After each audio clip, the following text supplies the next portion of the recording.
Okay guys, just wanna share with you some tiny tricks while you're cooking mushroom. Sorry for the noise, but my dryer actually running on full power. Yeah, that should be better. Anyway, see, this one I cooked yesterday and I actually have no more energy to finish them out. But anyway, today I'm doing that. And like this 3 jars is from today's, and only, as you can see, the huge difference in color.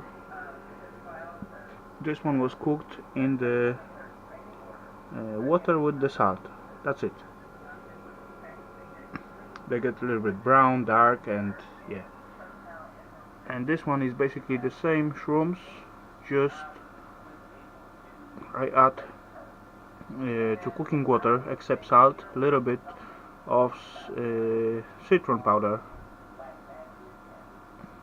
and that's make the trick. So they are still has nice color and look totally different than this one.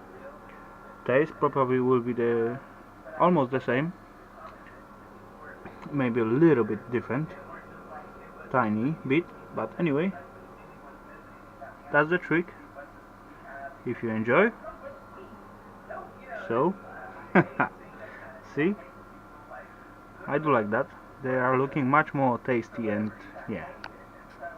So that's it for now from me. Quick tip: those get drying, this get cooking. Perfect. I'm about to finish with them today, so take care everyone. See you at the next one.